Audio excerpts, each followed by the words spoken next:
Today on our channel, we learned that it doesn't matter what we do for someone we love. They can still be talking to the repair partner on the way to our own wedding venue. Male 32, cheating fiance, female 31. Let's start from the beginning. Yesterday, I met my fiance at our wedding venue for our 4-month-out meeting to finalize details. We drove to the venue separately because she was leaving straight from work. Towards the end of the meeting, she let me know that her friend was dropping off her rental car and needed a ride home. She asked if it would be okay, and I said yes, thinking nothing of it, as it wasn't that far from our home, and I know her friend well. I get home and try to get in touch with her for the next 3 hours, no answer. At approximately the 1:30 mark, I texted her friend and asked if she had made it okay.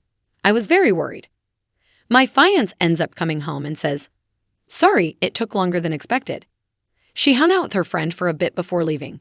"Okay, no biggie, just let me know next time, please."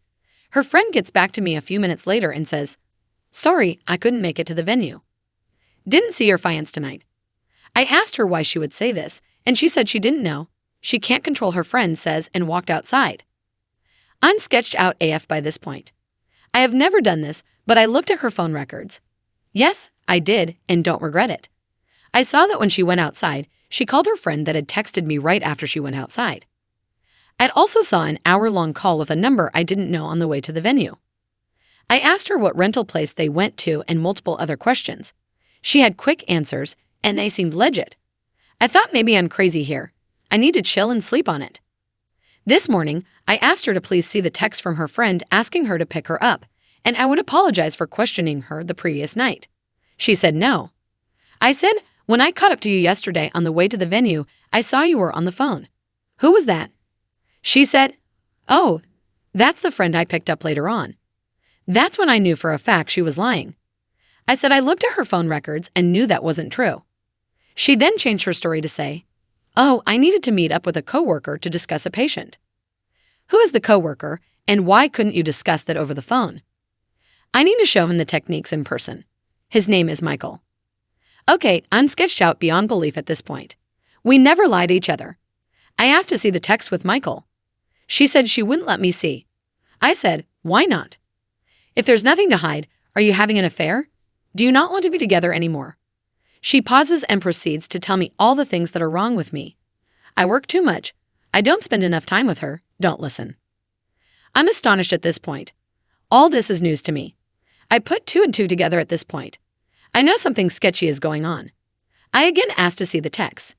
It took about half an hour of convincing to see these texts, and they were crazy sexual in nature, talking a lot of crap about me, also how she wanted to be with him and how they're essentially in love. She started this job 1.5 months ago. He is her coworker. He is also 15 to 20 years older and divorced with multiple kids. I've been financially supporting her for the last few months as she got back on her feet and was working extra so she wouldn't have to pick up a part-time job. We own a house which we both live in and 3 dogs and a horse. Sorry for the novel. I'm beside myself right now. I did not see this coming, and we were going to get married in 4 months. Any advice would help.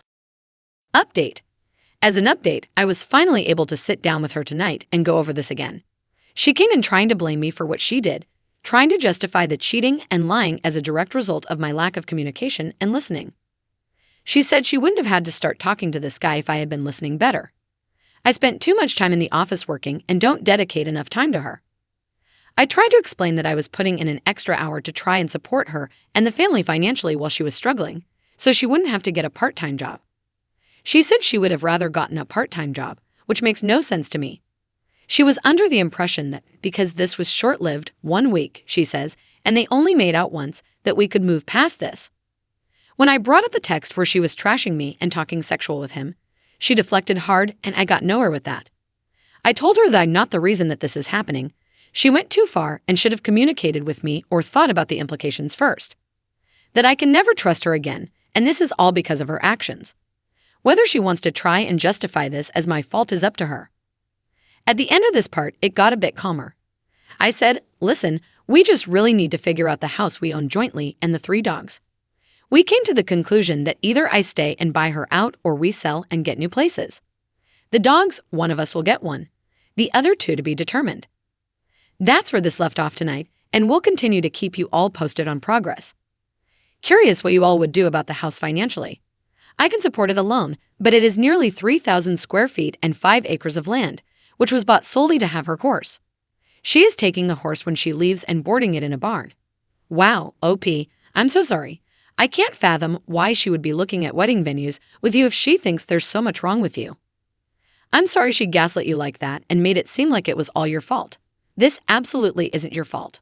She should have communicated with you about how she was feeling rather than looking outside of the relationship for some sort of justification.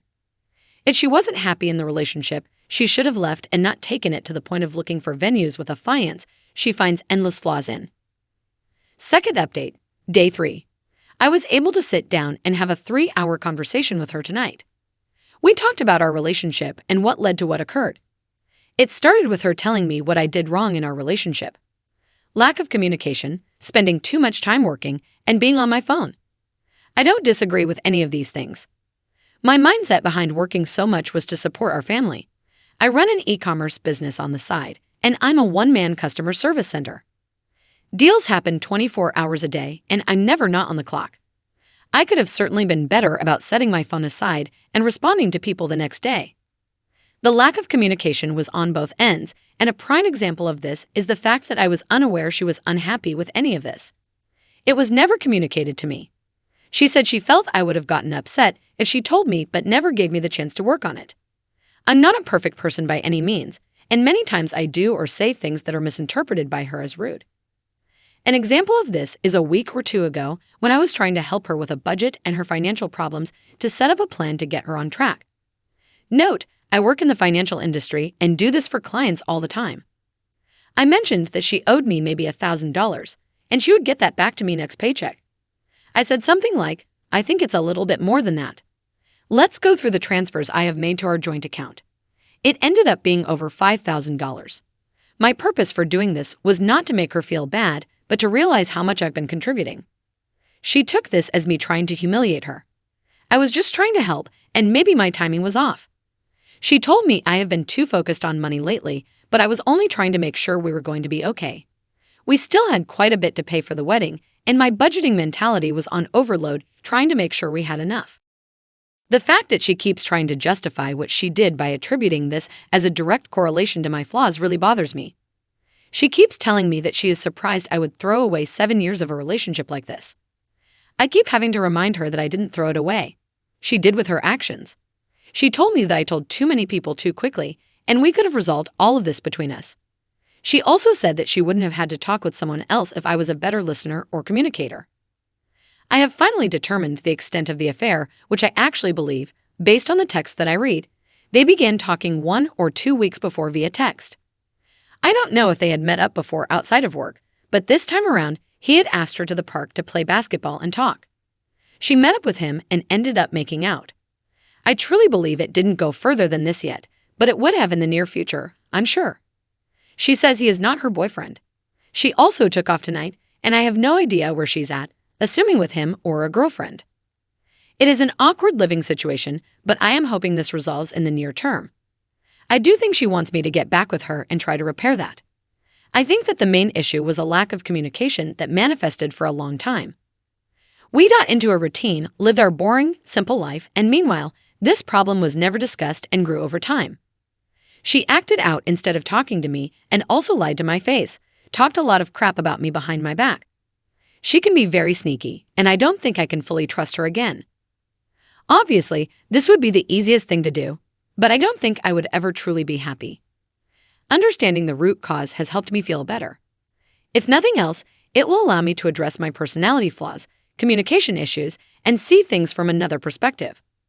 I started hitting the gym today and will keep a routine going.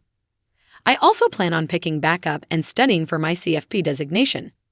I took the week off of work to focus on my mental health. Today, I called the wedding venue and officially canceled the date. We were able to get some money back but lost a bit unless the date can be resold to another couple. Unlikely. I also spoke with her parents again to keep them apprised. They live far away, and I am sure our word's sick. I continue to let them know everything is fine and calm, and they don't need to worry about their daughter. I did some research, and with interest rates where they are today, I will not be able to find a comparable house for the mortgage I pay for. This can barely find an apartment for less nowadays. I think my best option is to try and buy out her share and have her find an apartment. She seems agreeable at this time. We will have an appraiser out to assess the value and see what half of the equity would be and if that is doable for me. My questions to you all are: does this change your mind at all about the situation? Am I handling this properly? If not, what should I be doing differently? The audacity she had to tell you that she couldn't believe you would be willing to throw away the relationship when she was the one cheating on you.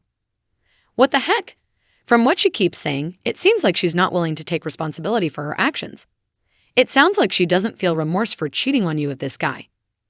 Perhaps she needs to deal with her own self and issues, really go inwards before trying to work on this relationship with you. If she doesn't, who's to say something like this wouldn't happen again, or she'd just blame you for the next thing, OP. There's a new update.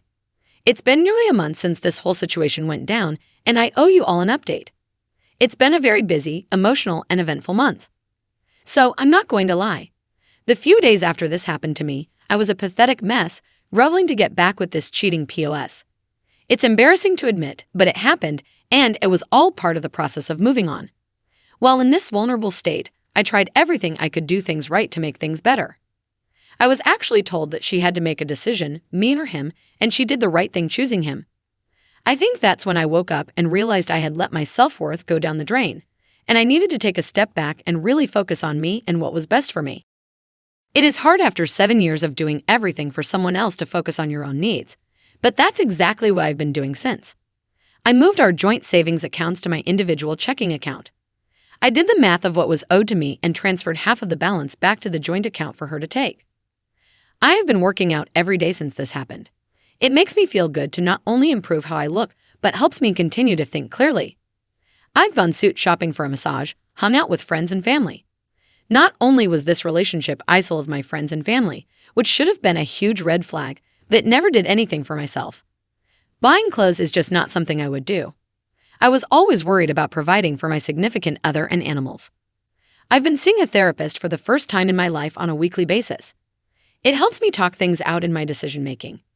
It is something I will probably continue to do after the situation resolves, just to continue to improve myself.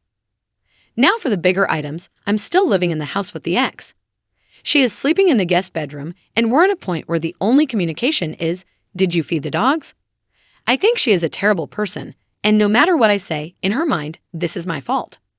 To accuse someone of being a bad communicator and then using that as an excuse to then not communicate her feelings to me, and her being a hypocrite, is an easy out in her delusional mind. I stopped bothering trying to reason with her because she is unreasonable. I have been keeping the ball rolling with listing our house for sale. I contacted an agent, had them come, and was happy with the proposed sale price.